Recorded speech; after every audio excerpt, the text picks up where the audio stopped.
bisa satu tahun, Franky. 1 tahun, 1,5 tahun. Nah, hitung aja jadi berapa banyak telur yang dihasilkan, dan itulah yang kemudian akan mencemari lagi lingkungan. 72 juta.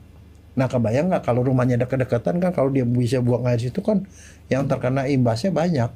Dibandingin mungkin kalau kayak di Amerika kan, jarak satu rumah sama rumah lain kan jauh. Kemungkinan nular kalau itu kan lebih kecil gitu loh. Ya, ini juga agak buat saya agak tempo hari sempat berpikir tuh. Kita kan dianjurkan bikin septic tank yang nggak penuh-penuh katanya. Yaitu dindingnya tuh dikasih ijuk lah segala macam sehingga itu akan diserap sama tanah. Nah, kalau di Cacingan ada di situ kan itu. Iya, memang serap. That's why itulah salah satu penyebab. Nah, jadi sekarang gimana sebenarnya, Kak? Ya itu kenyataannya kayak gitu. Kalau enggak ya dia akan masuk kemana-mana. Jadi yang perlu dijaga apa? Dijaga jangan sampai ada tanah yang masuk ke dalam, telur cacing masuk ke dalam mulut. Bagaimana caranya? Ya, kalau pertama, sayur dibersihin, Dok. Sayur dicuci yang bersih. Kalau dimasak, masaklah yang benar-benar yang masak. Air, kalau ada air, apalagi kalau airnya diambil dari air alam, ya dimasak yang benar. Dimasak yang benar. Ya, tapi kalau orang kota, ya minumlah air yang dalam kemasan yang udah jelas nggak bakal ada telur cacing di situ. Artinya kan itu adalah air yang tercemar dengan tinja kan.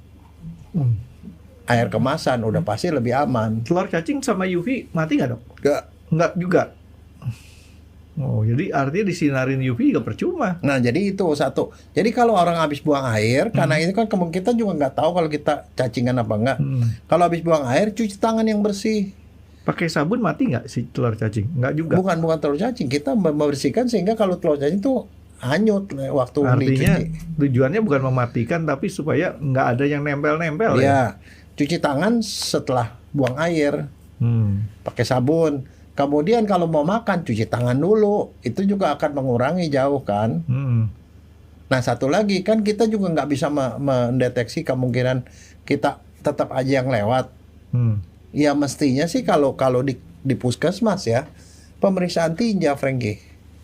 Tinja diperiksa, dilihat ada telur cacing nggak, karena jumlahnya banyak sekali. Kalau ada cacing, pasti ketemu telurnya. Ketemu telur cacing, ya udah pasti dia cacingan. Ya biasanya sih kalau mau blind ya, blind aja pokoknya gitu-gitu. Ya kita tiap 6 bulan sekali makan obat cacing. Simak cerita selengkapnya di YouTube channel X Undercover dan jangan lupa di subscribe.